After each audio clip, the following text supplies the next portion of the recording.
अस्सलाम वालेकुम। मैं हूं असनाद महमूद और आज की वीडियो में हम ये देखेंगे कि जो सोजोर्नो होती है प्रोटेक्शन सुसिडियारिया या 2 साल की प्रोटेक्शन स्पेशली हो गई या काजी स्पेशली हो गई, इसको अगर हम काम वाली सोजोर्नो में चेंज करवाना चाहते हैं यानी कि लावोरो सुबॉर्डिनातो या लावोरो ऑटोनोमो में इसको चेंज करवाना चाहते हैं तो उसकी क्या शराइत हैं और उसका क्या तरीक़ाकार है। सबसे पहली बात तो ये जहन में रखें कि जो अजील की सजोर है वो आप यूज़ करके पाकिस्तान नहीं जा सकते। लिहाजा जिस तरह 5 साल वाली जो अजीलों वाली सजोर है या प्रोटेक्शन सुसिडियारिया है, इस पर तो आप बिल्कुल ही पाकिस्तान नहीं जा सकते और अगर आप आते या जाते हुए पकड़े गए तो आपको इस पे मसला बन सकता है। आपकी सजोर भी ख़त्म की जा सकती है और आपका रिकमीशन भी किया जा सकता है। जहाँ तक रह की बात प्रोटेक्शन स्पेशले, प्रोटेक्शन ह्यूमैनिटारिया जो कि अब ख़त्म हो चुकी है मगर कुछ लोगों के पास अभी भी वो है, और काजी स्पेशली, इस पर आप पाकिस्तान जा सकते हैं मगर सिर्फ़ और सिर्फ इंतहाई ज़रूरत के वक्त और ऐसी ज़रूरत या ऐसी मुश्किल जिसको आप फिर कल को अगर आप पकड़े जाएं या आपको रोका जाए तो साबित भी कर सकें। ये तो होगी इन तीनों किस्मों की सोजोर्नो के बारे में बात। अब देखते हैं अगर हम इसको काम में चेंज करवाना चाहते हैं, काम में तब्दील करवाना चाहते हैं काम वाली सोजोर्नो पे, ताकि हम पाकिस्तान आसानी से जा आ सकें, तो उसकी क्या शराइतें। सबसे पहले उसकी शर्त यह है कि आपके पास जिस वक्त आप अप्लाई कर रहे हैं उस टाइम आपके पास काम हो, या तो अपना काम आप कर रहे हो जिसका मैं आपको मशवरा नहीं दूंगा क्योंकि अगर आप प्रतीता युवा खोल के से जो रिन्यू करवाना चाह रहे हैं तो वो उसको मेंटेन करना, उसको मैनेज करना काफ़ी मुश्किल हो जाता है क्योंकि उस पर टैक्स वगैरह काफ़ी ज़्यादा होते हैं और उसको अक्सर कमर्शियलिस्टें जो हैं वो आपको बताते नहीं हैं, तो फिर आप पे नहीं करते, तो फिर जब आप कस्तूरे में जाते हैं तो तब आपको मुश्किल बनती है। हम देखेंगे कि अगर आप कॉन्ट्रैक्ट पे काम कर रहे हैं यानी कि किसी फैक्ट्री में, रेस्टोरेंट में या किसी के आगे काम आप कर रहे हैं तो उस सूरत में आपने कैसे उसको चेंज करवाना है। तो जैसा कि मैंने पहले बताया, सबसे पहले तो उसकी शर्त यह है कि आपके पास काम हो यानी कि अच्छा कॉन्ट्रैक्ट हो, बूस्ते हों, 3 महीने के, आखिरी 3 महीनों के बूस्ते आपके पास होने चाहिए और जिस साल आप अप्लाई कर रहे हैं उससे पिछले साल आपकी आमदन कम अज़ कम 6,000 होनी चाहिए। या अगर आप साल के दौरान अप्लाई कर रहे हैं तो जब आप अप्लाई कर रहे हैं उस महीने तक आपकी आमदन 6,000 हो चुकी हो। मसलन अगर आप 9वें महीने में अप्लाई करते हैं तो पहले महीने से लेकर 9वें महीने में जो आपने आमदन की है या जो आपकी आमदनी हुई है तनख्वाह वगैरह से, वो सारी 6,000 होनी चाहिए कम अज़ कम। ये आप कहाँ से देख सकते हैं? इसका सबसे आसान तरीका यह है कि आप किसी भी काफ या पत्रोनातों के दफ्तर से अपना एस्ट्रातो कोंतो कंट्रीब्यूटिवो इम्स ये बनवाएं। उस पे ये लिखा हुआ आ जाएगा कि आपका अब तक क्या टैक्स रिकॉर्ड है और आपकी कितनी आमदन इम्स में शो हो रही है। इम्स की ही आमदन और टैक्सीज़ को फिर कस्तूरे वगैरह चेक करते हैं। ये तो बात होगी आमदन की। दूसरी शर्त इसके साथ जो कि कानून में भी है और अक्सर कस्तूरे जिसको मांगते हैं वो है रेजिडेंसा, यानी कि आपका रेजिडेंसा बना हुआ होना चाहिए और चलता हुआ होना चाहिए। कुछ कस्तूरे ऐसे हैं कि जो हॉस्पिटी पर भी आपको सजोर चेंज करके दे देते हैं, मगर उस पर अगर आप एक दफ़ा फंस गए यानी कि आपने जमा करवा दी और फिर उन्होंने रेजिडेंसा मांग लिया और आपके पास रेजिडेंसा ना बना हुआ तो इस दौरान आपकी सजोर क्योंकि ख़त्म हो चुकी होगी तो फिर आपके लिए मसला बन सकता है। लिहाजा ये 2 चीज़ें आपने हमेशा ज़हन में रखनी है कि जब भी आपने अप्लाई करनी है तब आपका काम चल रहा हो, आपका कॉन्ट्रैक्ट अच्छा हो, आपके बूस्ते अच्छे हों और आपकी आमदन जो है वो कम अज़ कम 6,000 लाजमी हो। इसके अलावा आपका रेजिडेंसा भी चल रहा हो। तीसरी चीज़ जो आपने जहन में रखनी है वो ये है कि जो आपका पासपोर्ट है, पाकिस्तानी पासपोर्ट जो है आपके पास, वो भी आपको उनको देना पड़ेगा काम वाली सजोर में चेंज करवाने के लिए। तो उस पर पाकिस्तान आने जाने की मोहरें ना लगी हुई हूँ, यानी कि इन या आउट की मोहरें ना लगी हुई हूँ, क्योंकि वो फिर देख लेंगे कि आप अजीलों वाली सजोर पे या प्रोटेक्शन सुसिडियारिया वाली सजोर पे पाकिस्तान आते जाते रहें। ये 3-4 चीज़ें हैं जो आपने जहन में ज़रूर रखनी है इससे पहले कि आप प्रातिका जमा करवा दें और फंस जाएँ और फिर आप इस बारे में सोचें।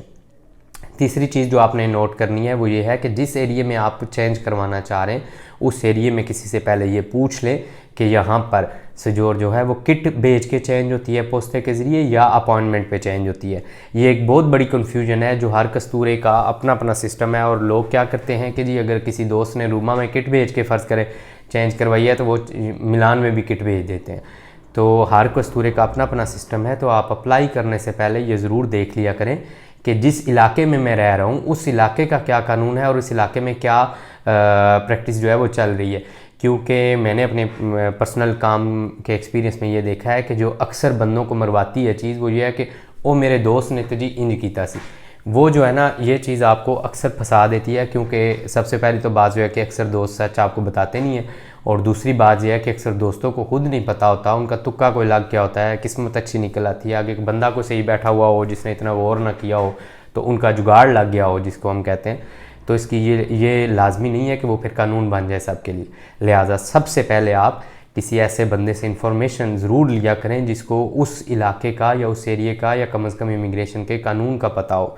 किसी को थोड़े से पैसे देने के लिए आप सिर्फ ये ना किया करें कि बस जी अपॉइंटमेंट निकल आई है या किट जमा होगी और फेंक देते हैं, फिर हो जाएगा देखा जाएगा जी कॉन्ट्रैक्ट बाद नाल लै जाएंगे। इस तरह नहीं होता। इस तरह अक्सर आप ऐसे मसले में फंस जाएंगे कि जो फिर हल करना मुश्किल हो जाएगा। ये तो थी इस बारे में बात कि सजोर को कैसे चेंज करना है। अगर आपने इस बारे में कोई भी इन्फॉर्मेशन लेनी हो तो आप हमसे भी रब्ता कर सकते हैं।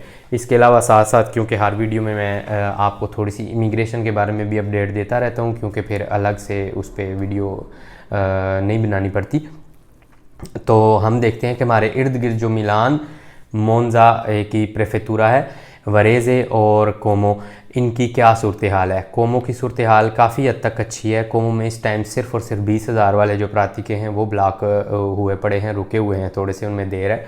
बाकी सारे प्रातिके तकरीबन क्लियर होने के करीब हैं और आहिस्ता आहिस्ता उनकी अपॉइंटमेंट्स आ रही हैं। तकरीबन लास्ट डेज तक पहुंच गई हैं अपॉइंटमेंट्स। कुछ पुराने प्रातिके हैं जो अभी तक रहते हैं मगर उनकी भी अपॉइंटमेंट्स आ जाएंगी। इसके बाद आते हैं वरेज़े की तरफ। वरेज़े की भी सूरत हाल काफ़ी हद तक बेहतर है, वो भी अच्छे तरीके से लेके चल रहे हैं चीज़ों को। उधर भी तकरीबन 20,000 वाले मसले पर ही थोड़ी बहुत ही फाइल्स जो हैं वो रुकी हुई हैं।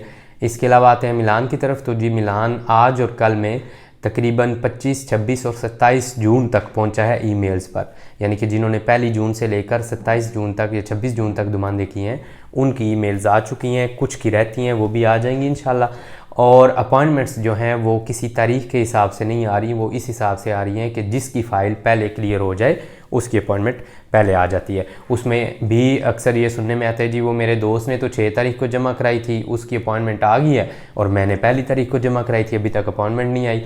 तो उसमें यही है कि हो सकता है आपके दोस्त की फ़ाइल जिसके पास है वो थोड़ा सा तेज़ काम करता हो और जिसके पास आपकी फ़ाइल है वो कम काम करता हो, और या उसके पास और चीज़ों का रश हो। और इसमें एक और चीज़ भी जो होती है वो ये है कि अक्सर मुझे दोस्त फ़ोन करते हैं कि जी वो मेरे दोस्त ने तो 14 अगस्त को जमा करवाई थी और उसकी अपॉइंटमेंट आ गई है और आप कह रहे हैं अभी तक जून वालों की नहीं आई।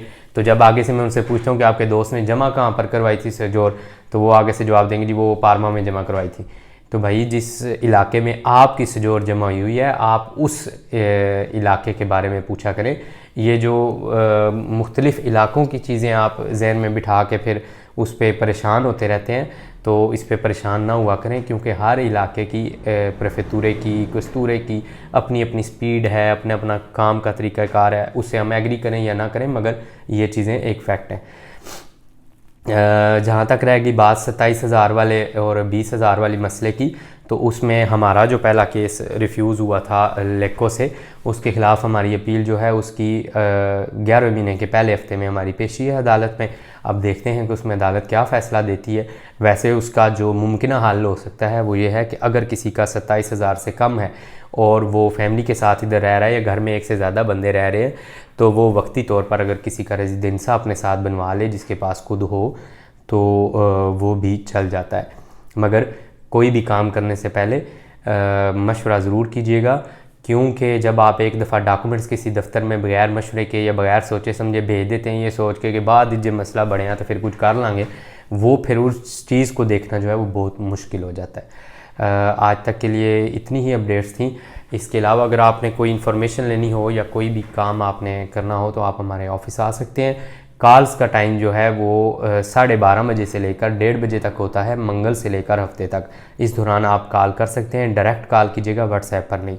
बाकी जहाँ तक व्हाट्सएप पे मैसेजेस वगैरह का सवाल है तो उसके बारे में हम आपसे माजरत करते हैं कि हर मैसेज का जवाब देना मुश्किल हो जाता है, क्योंकि दिन में 250-300 मैसेजेस आ जाते हैं और इसी तरह से 50, 60, 70, 80 इस तरह की कॉल्स आती हैं, तो हम फिर काम करना हमारे लिए मुश्किल हो जाता है। हमारा ऑफिस अपने नॉर्मल ओपनिंग आवर्स में खुला हुआ होता है। अगर आपको कोई भी इमरजेंसी हो, कोई भी मसला हो, तो आप डायरेक्ट हमारे ऑफिस आ सकते हैं। अगर हम आपसे फ़ोन पर रब्ता ना कर सकें या मैसेज का जवाब ना दे सकें तो इसके लिए माजरत, मगर आप भी थोड़ी सी हमारी सिचुएशन समझने की कोशिश करें, क्योंकि हर कॉल अटेंड करना या हर मैसेज का जवाब देना बहुत मुश्किल बल्कि नामुमकिन हो जाता है।